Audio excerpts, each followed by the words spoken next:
Bonjour à tous, c'est Emmanuel pour le French Libertarien, votre podcast hebdomadaire ultra néolibéral, et je suis avec Edouard aujourd'hui. Edouard, bonjour. Salut Manu.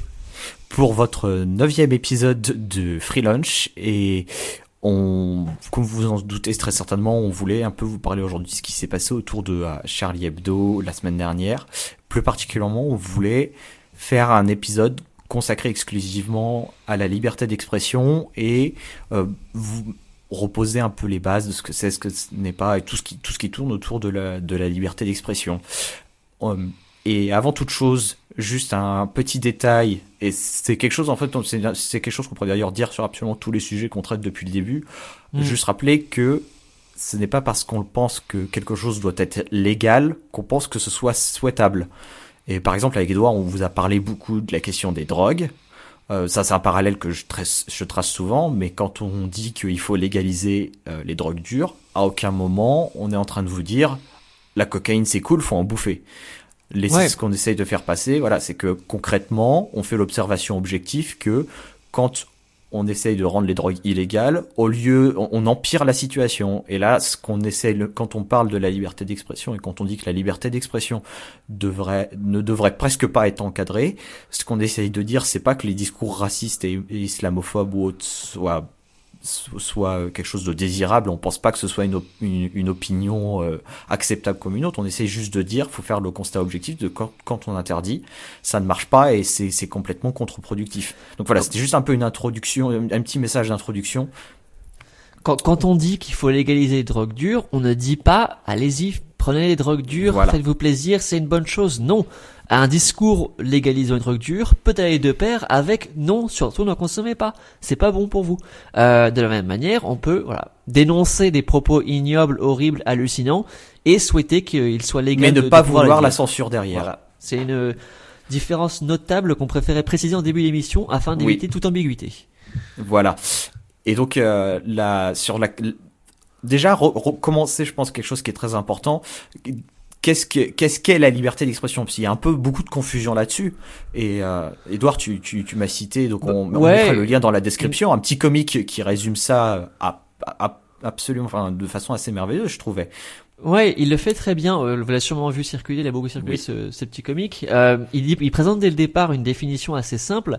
La liberté d'expression signifie que l'État ne peut pas vous poursuivre pour ce que vous dites. Elle ne signifie pas que quiconque soit obligé d'écouter vos conneries, ni de vous recevoir pour les dire. Il y a un exemple qui est tout à fait d'actualité, c'est par rapport à quand Éric Zemmour a été viré de sa chaîne télé. Ce n'était pas une violation de sa liberté d'expression. C'est-à-dire que rien ne l'empêche de continuer d'écrire ses bouquins, rien ne l'empêche d'ouvrir une chaîne YouTube ou je ne sais quoi. Mais de la même façon, une chaîne de télévision n'a aucune obligation de devoir fournir une antenne à qui que ce soit. C'est à eux de décider qui apparaîtra à l'antenne. Si à un moment donné ils n'aiment pas quelqu'un, ils peuvent les licencier, ce n'est pas une violation de la liberté d'expression. Mon propre droit à la liberté d'expression n'est pas restreint parce que j'ai pas le droit d'accéder à l'antenne de France 2. Ça, l'un et l'autre. Si on est invectivé, boycotté, qu'on n'a pas le droit de passer à une émission, c'est juste que ça ne limite pas notre liberté d'expression. En l'occurrence, pour Zemmour, cette comique, il le dit assez bien. Si vous êtes invectivé, boycotté, que votre émission est arrêtée, que vous êtes banni d'un forum ou d'une chaîne, c'est juste que les gens pensent que vous êtes un pauvre con et ils vous montrent la porte. Mais votre liberté d'expression n'est pas restreinte. Voilà. Et là-dessus, enfin, moi, je me permets vraiment d'insister là-dessus. Il me viendrait jamais à l'esprit de dire, alors, il faut que le gouvernement, il censure le bouquin de Zemmour ou ce genre de choses. Mais d'un autre côté, si un éditeur lui dit, écoutez, votre bouquin, c'est un torchon et on va pas le publier, ben, je ne vais certainement pas m'en plaindre. Mais après, c'est une décision que fait c'est la décision de l'éditeur. Et ce n'est pas, si ça ne vient pas de l'État qui dit, alors c'est moi qui décide d'interdire ça. Là, il y aurait un problème. Mais si l'éditeur décide de ne pas, voilà. On peut critiquer si c'est un choix judicieux ou non, est-ce que c'était une bonne chose ou non, mais c'est un débat différent. Dans tous les cas, sa liberté d'expression n'a pas été réduite. C'est pas le bon cadre du débat. Voilà. Et quelque chose qui a été vraiment soulevé avec les récents événements autour de Charlie Hebdo, c'est poser la question, quelles sont les limites de la liberté d'expression. C'est-à-dire que est-ce que la liberté d'expression c'est quelque chose qui doit être absolu et ne pas avoir de limites? Bon, on n'est pas dans cet extrême-là, mais il y a déjà, moi je pense, quelque chose qu'il faut poser, c'est que quand on restreint une liberté, en plus, d'autant plus une liberté aussi fondamentale que la liberté d'expression, il y a toute restriction devrait respecter, on va dire, des conditions assez strictes. Et moi, je pense que, enfin, la première condition qui devrait être respectée pour pouvoir limiter une liberté, faut déjà qu'il y ait un tort qui soit objectif et qu'on puisse montrer. Tu citais, Edouard, la question de quand on préparait l'émission, tu parlais de l'appel à la violence. Là, je pense que effectivement, c'est un exemple où il y a un tort qui est objectif, qu'on peut montrer. Si moi je vais sur Twitter et que je dis à tous mes abonnés, allez à tel endroit et puis il faut cogner la tronche de machin, ce n'est pas de la liberté d'expression.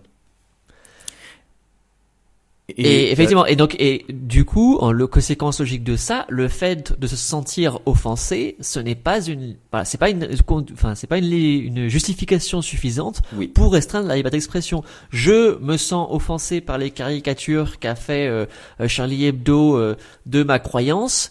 C'est purement un tort subjectif. Si on pose comme principe qu'il est nécessaire qu'il y ait un tort objectif, un appel à la violence qui appelle quelqu'un à réellement nuire à autrui, c'est très différent. En l'occurrence, si le jour où on accepte le principe que j'ai le droit à ne pas être offensé, c'est une porte ouverte à tous les arbitraires. On peut inclure tout et n'importe quoi.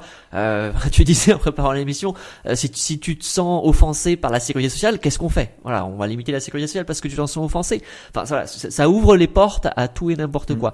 On peut pas, ce principe de droit à ne pas être offensé, ça fait aucun sens. Et ça ne peut pas être une limite légitime à la liberté d'expression. Oui, et encore une fois, insister vraiment sur le fait que la liberté d'expression, c'est une liberté qui est fondamentale et que il y a un certain, si quelqu'un vient et demande à ce qu'on limite une liberté fondamentale, il a besoin d'amener des preuves très solides pour montrer que ça cause un tort qui est réel.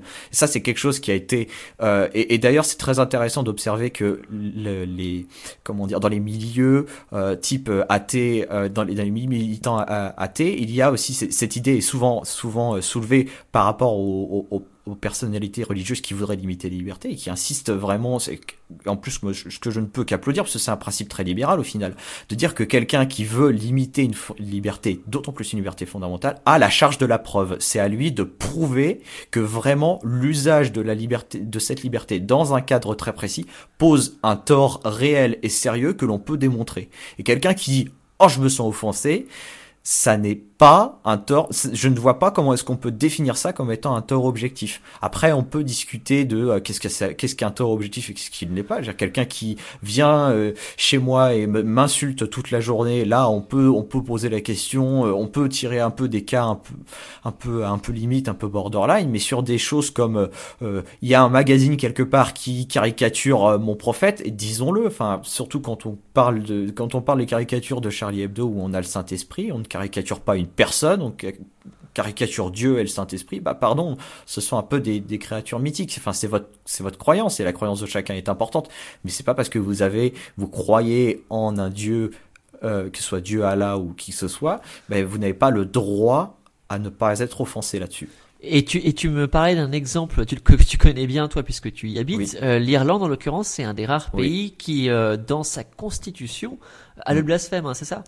C'est ça. Alors, pour être précis, c'est le seul pays d'Europe où, dans la Constitution, je ne vais pas vous apprendre que l'Irlande, c'est un pays qui a une très forte histoire, une très forte tradition catholique, et c'est le seul pays d'Europe qui, à l'heure actuelle, dans la Constitution, a une interdiction du blasphème. C'est-à-dire qu'il est interdit... le droit à ne pas être offensé est officiellement inscrit dans la Constitution. Et ce qui d'ailleurs c'est pour ça que quand on a commencé un peu à parler de Charlie Hebdo, etc., c'était un sujet sur lequel j'avais entre guillemets déjà de la documentation, parce que c'est un débat que on est en train d'avoir aujourd'hui en Irlande. Et le problème, c'est que les autres pays dans le monde qui ont le blasphème d'inscrit dans la Constitution, j'ai envie de dire, c'est pas vraiment des pays dans lesquels vous avez envie de vivre. Ça va être le Pakistan, ça va être des pays comme l'Arabie Saoudite où vous allez là-bas et vous pouvez littéralement vous pouvez vous faire accuser. Si vous vous faites accuser de blasphème, vous risquez dans ces pays-là la peine de mort. Et il y a eu des personnes qui ont été tuées parce qu'ils étaient accusés de blasphème. Donc c'est pour ça, ça peut aller très très loin, la violation la violation de la liberté d'expression là-dessus. Et la question, le blasphème n'est absolument pas une justification pour bloquer la liberté d'expression. D'autant plus que voilà, c'est vraiment ouvrir une porte à tout et n'importe quoi. Le jour Mais où tu reconnais un droit à ne pas être offensé, voilà, le droit à ne pas, c'est purement subjectif. À partir de là, tu peux justifier n'importe quelle limitation à la liberté d'expression. Je me sens offensé par je ne sais quoi, ça peut être nous et n'importe quoi. Ça pourrait légitimer de censurer. Vraiment, ça ouvre la censure de tous les côtés, quoi. Donc effectivement, c'est pas un principe clair, objectif et impartial. C'est pour limiter la liberté d'expression. C'est une liberté trop importante. Et les limitations de cette liberté ne peuvent être que des règles simples, minimum et strictes et claires. Et dont le tort, encore une fois, dont le tort est objectif et a été prouvé. Et je pense que c'est vraiment ici un critère qui est très important. Et dans le cas où justement les limites à la liberté d'expression sont soumises à des lois un peu aléatoires, plutôt larges, ça crée des limitations qui dépendent de l'humeur politique. On en a quelques exemples. Moi, je connais ces exemples-là parce que c'est un débat qui m'intéresse beaucoup. En France, on a l'article L630 du Code de la santé qui interdit, je cite, une présentation de stupéfiants sous un jour favorable ou une provocation à l'usage. Ça peut être puni de 5 ans d'emprisonnement, de 75 000 euros d'amende. Alors, heureusement, cette loi n'est pas appliquée, mais voilà, quand on commence à admettre que la liberté d'expression peut être limitée selon je ne sais quel principe pas inscrit et pas clair, comme on en a parlé juste avant, on peut se mettre à censurer tout et n'importe quoi en fonction de l'humeur. Voilà, en France, on a des politiques très prohibitionnistes au niveau des drogues, et du coup, au niveau de la liberté d'expression, on n'a pas le droit, enfin c'est complètement absurde, on ne peut pas les présenter sous un jour favorable. C'est-à-dire qu'on ne peut pas parler des drogues on peut parler de bénéfices qu'elles peuvent apporter. C'est-à-dire que quand on parle de cannabis, on n'a pas le droit de dire que ça relaxe, etc. Si je dis ça, je suis pas passible de 5 ans d'emprisonnement. Enfin c'est absurde. Alors après, effectivement, heureusement, c'est pas une loi qui est appliquée, mais du jour au lendemain, il pourrait l'appliquer. Donc ça donne un outil d'arbitraire total.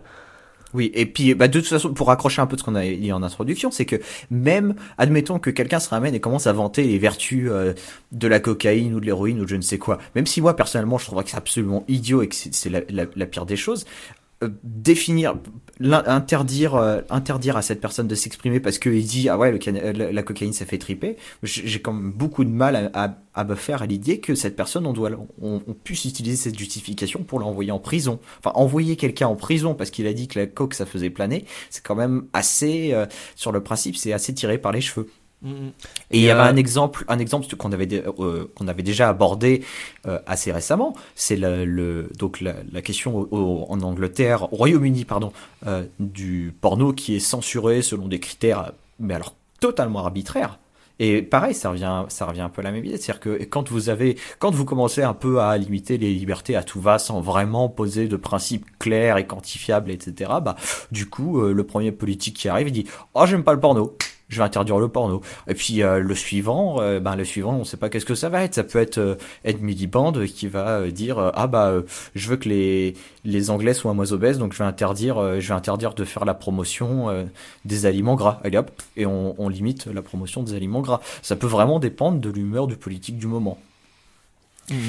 Et ce qui peut être à regarder sous un œil un peu plus inquiétant, c'est quand on voit un peu la progression politique partout en Europe des partis populistes, se poser la question, imaginez que vous vivez dans un pays dans lequel la liberté d'expression n'est pas une liberté fondamentale défendue par des principes très forts qui ne peuvent pas être saqués par les premiers gouvernements qui passent. Imaginez qu'en 2017 on ait une Marine Le Pen au pouvoir ou un Front National qui est quand même une bonne grosse partie de l'Assemblée. Imaginez un peu cette situation et dites-vous maintenant ces gens-là ont la possibilité de censurer à tout va. Est-ce que c'est vraiment une perspective qui vous plaît ou non? Et je pense que ça c'est quelque chose qui est très important, c'est quand on parle de limiter une liberté ou autre, il faut toujours systématiquement se poser la question, demain si Le Pen est au pouvoir, est-ce que je veux que cette loi existe ou pas?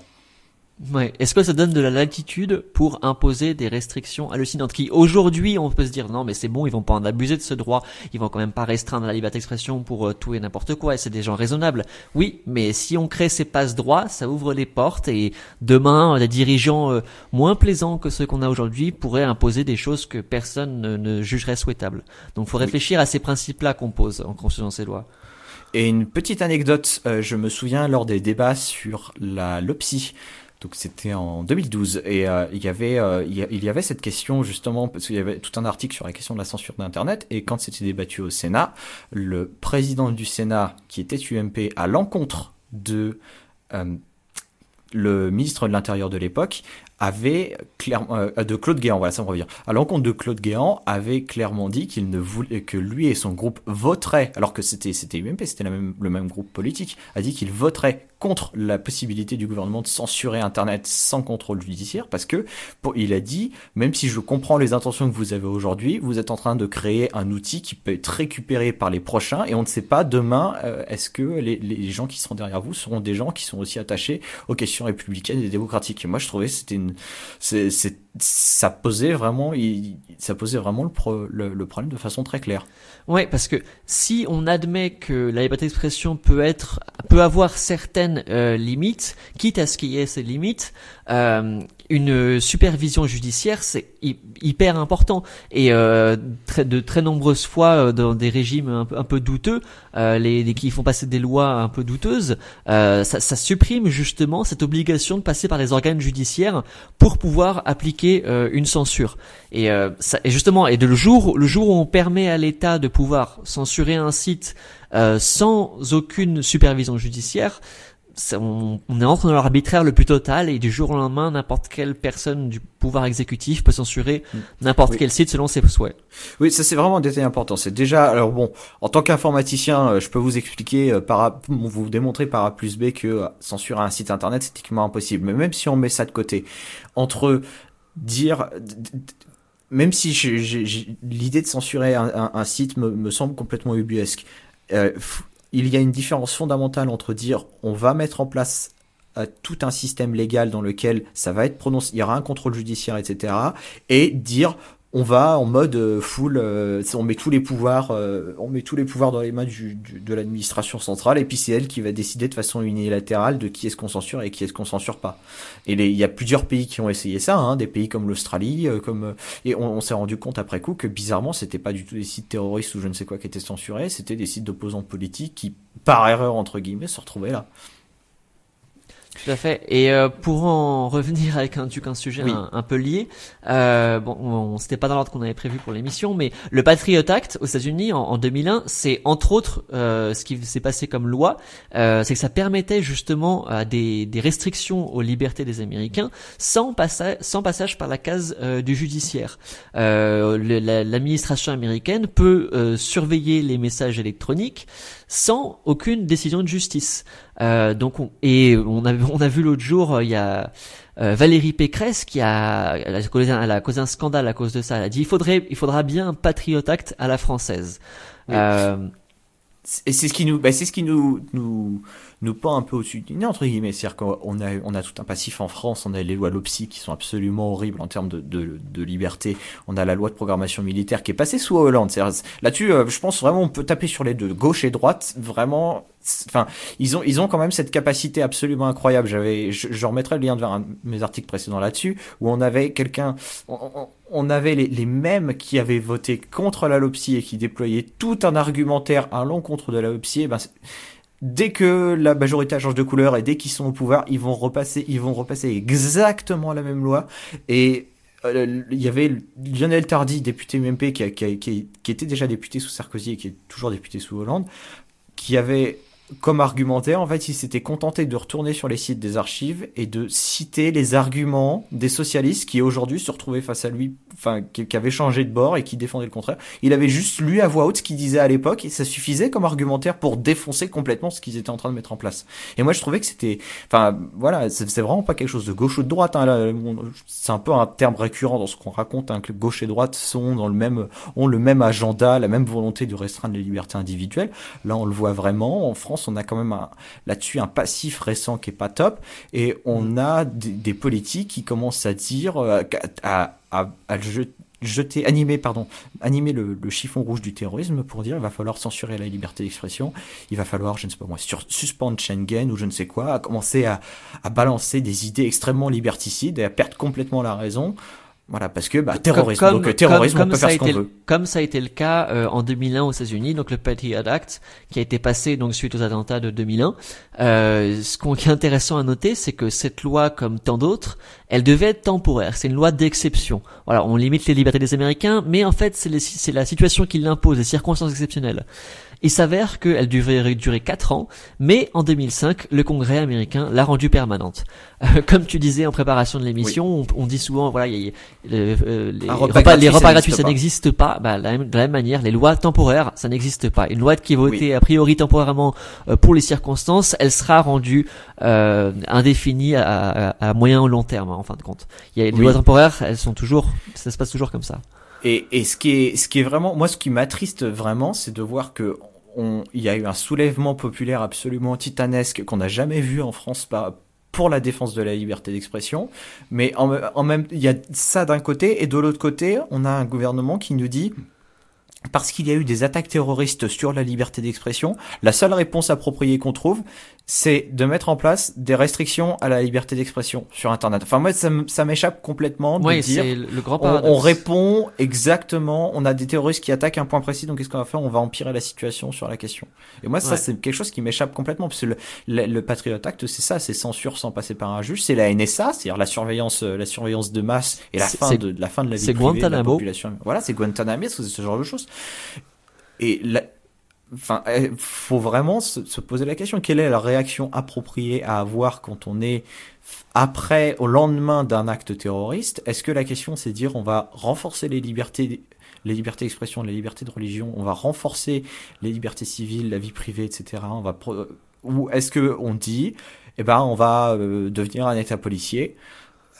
C'est une vraie question, et surtout, il faudra se demander, maintenant que les États-Unis ont mis en place tous ces outils et que les États-Unis sont effectivement devenus un État policier aujourd'hui par quelques définitions que ce soit, c'est un État policier. Faut poser la question, est-ce que ça a résolu le problème? Est-ce qu'aujourd'hui les Américains vivent dans un pays dans lequel ils se sentent en sécurité? Oui, au-delà du fait que ça restreint très fortement la liberté, est-ce que ça a été efficace? Est-ce que les Américains sont plus en sûreté aujourd'hui et qu'ils ont tous ces outils liberticides qu'avant? Je ne crois pas. Ils ont eu Boston. Et en l'occurrence, donc tu en parlais, il y avait la loi de programmation militaire qui est passée récemment, et aujourd'hui, il y en a certains qui veulent aller encore plus loin, comme Valérie Pécresse, et on peut se demander si le gouvernement actuel va réellement le faire. J'ai vu que Manuel Valls a expliqué vendredi, il sera sans doute nécessaire de prendre de nouvelles mesures. Bon, voilà, apparemment, il est quand même ouvert à de nouvelles restrictions. Après, il a nuancé ça. On va pas bâtir une législation dans la précipitation, voilà, histoire de calmer de pas apparaître comme quelque chose de trop scandaleux. Mais on peut avoir peur justement de ces réactions émotionnelles où un événement terrible permet des restrictions de liberté très fortes. Ça a très souvent été comme ça, et on en parlait au podcast précédent. La peur amène. On joue sur la peur, et cette peur-là, elle peut amener à toutes des dérives totalitaires possibles et imaginables. Et ce qui est d'une hypocrisie absolument incroyable, parce que quand Sarkozy était au pouvoir, qu'est-ce qu'on dénonçait? On dénonçait la méthode du un fait divers, une loi.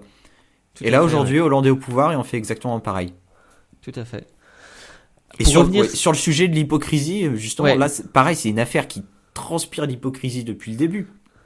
Rien que sur les manifestations monstres qui ont eu lieu hier, il y avait donc de très nombreux dirigeants de pays étrangers qui étaient présents, ce qui en soi est une bonne nouvelle. Chose, mais quand on voit un peu qui était là, c'était pas simplement Angela Merkel et je ne sais qui, c'était aussi des personnes qui avaient un passif de violation de liberté d'expression, de liberté de la presse absolument monstrueux, et ces gens-là, on vient les inviter. Moi, j'ai vu quelqu'un sur Twitter qui, je trouve, résume absolument bien la situation, qui disait, après avoir vu Viktor Orban manifester pour la liberté d'expression, la prochaine étape, c'est Christine Boutin sur un char lors de la Gay Pride. Et je trouvais que c'était vraiment un parallèle qui était très pertinent. Et du coup, j'en ai plusieurs sous les yeux, on peut en citer quelques-uns, ça permet de faire un panorama des restrictions sur la liberté.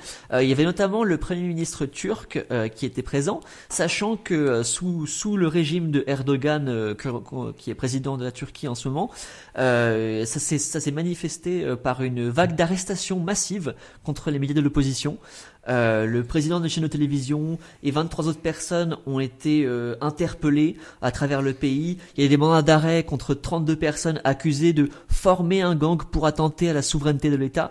Donc voilà, que ces personnes-là viennent après manifester dans Paris pour les expressions, c'est un peu paradoxal pour dire ça comme ça. En Hongrie, tu disais, donc Viktor Orban, c'est celui qui est au pouvoir en Hongrie. En 2010, il a fait voter une loi très restrictive sur les médias. On sait que son bilan au niveau de liberté individuelle, il était très controversé.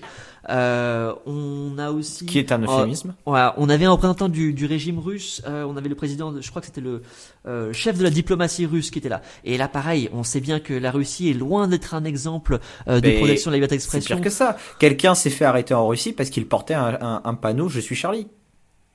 Ah, j'avais pas entendu ça. Oui. Ah si, quelqu'un s'est fait arrêter à une amende et pour avoir affiché publiquement un panneau, il y avait juste marqué je suis Charlie, à cause de ça, donc ce qui est d'une hypocrisie absolument mais inimaginable. Et ce que tu disais par rapport à la Turquie, juste par information, une des raisons pour laquelle l'entrée de la Turquie dans l'Union européenne est bloquée à l'heure actuelle, c'est la façon dont la liberté d'expression est traitée et la liberté de la presse sont traitées en Turquie. C'est aujourd'hui un des points noirs où on dit aux Turcs, écoutez, aux dirigeants turcs, tant que vous vous améliorez pas là-dessus, vous pouvez toujours oublier de venir chez nous. Ouais, sur donc les Reporters sans frontières fait chaque année un indice de la liberté de la presse. Donc c'est sur 180 pays, la Turquie était 154e. Il y avait la Russie qui est 148e sur 180.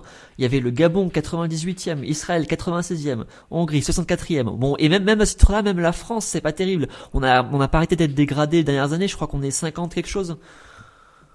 J'ai plus les chiffres en tête, mais oui. Ouais, mais on n'arrête pas chaque année de tomber dans ce classement-là. Donc voilà, tous ces chefs d'État-là qui viennent manifester, c'est un peu paradoxal pour le dire comme ça. Et si on tombe dans le classement, c'est notamment à cause de la façon dont on traite par rapport à la liberté d'expression sur Internet. C'est ça, à chaque fois qu'on dégringole, c'est parce qu'on a passé une nouvelle loi ou un nouveau détail ou un nouveau décret ou je ne sais quoi de liberticide. C'est ça vraiment sur lequel c'est ce qui a fait qu'on a baissé de beaucoup dans le classement. Et même par exemple pour citer l'Angleterre quand il y a eu les révélations de WikiLeaks, qu'est-ce qu'ils ont décidé de faire? Le gouvernement a décidé de faire un raid dans les bureaux de Guardian et de dérober les disques durs, etc. Donc c'était pas vraiment la meilleure des choses à faire après de venir dire ah oui je suis Charlie.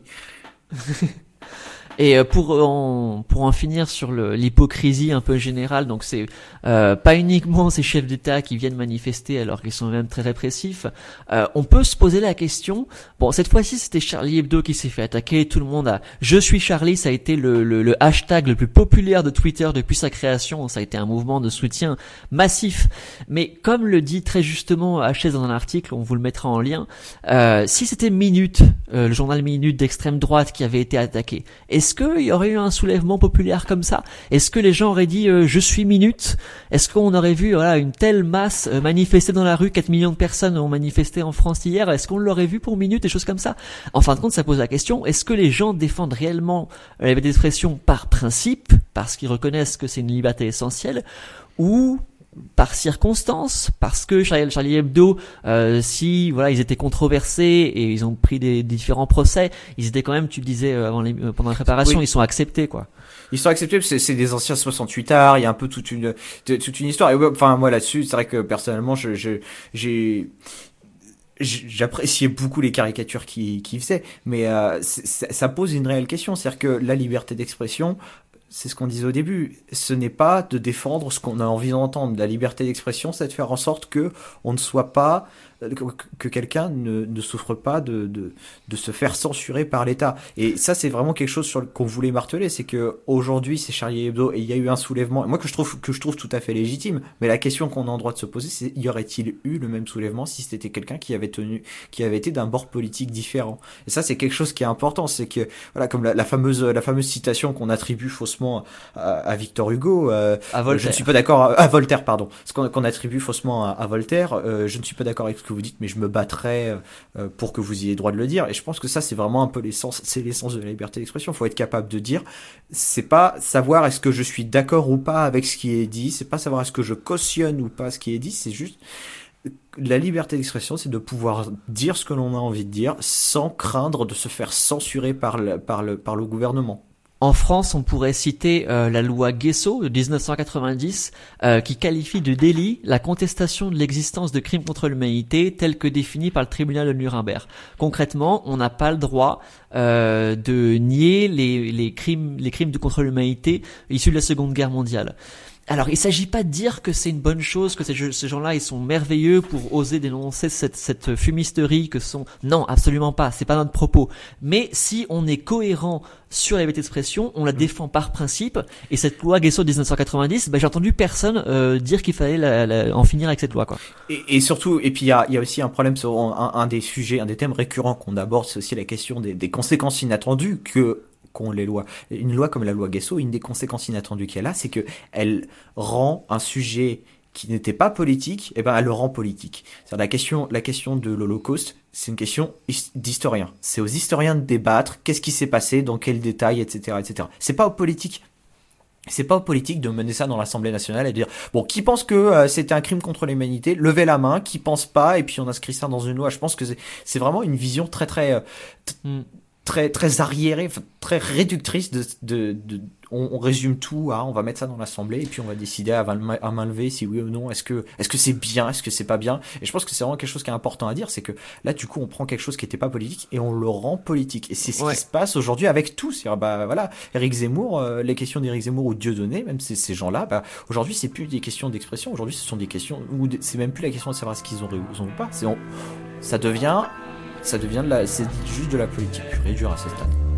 Tout à fait, je te rejoins là-dessus. C'était le 9e épisode de votre podcast Free Lunch. On voulait tous vous remercier pour votre fidélité. Comme d'habitude, vous n'hésitez surtout pas à nous retrouver sur le FrenchLibertarien.fr. Vous pouvez vous abonner. Les podcasts paraissent tous les jeudis. Vous pouvez aussi nous retrouver sur Twitter, Facebook. Et si vous avez des questions, nous avons un compte ask.fm. Vous pouvez poser toutes vos questions. Et juste petite précision, donc le FrenchLibertarien.fr, c'est un projet bénévole qui est financé intégralement par vos dons. On n'avait pas envie de vous embêter avec des pubs sur les podcasts ou sur le site. Donc vos dons, votre générosité sert à financer directement l'hébergement du site et des podcasts. Merci à tous et on vous dit à la prochaine fois. Merci beaucoup, à la semaine prochaine. Au revoir.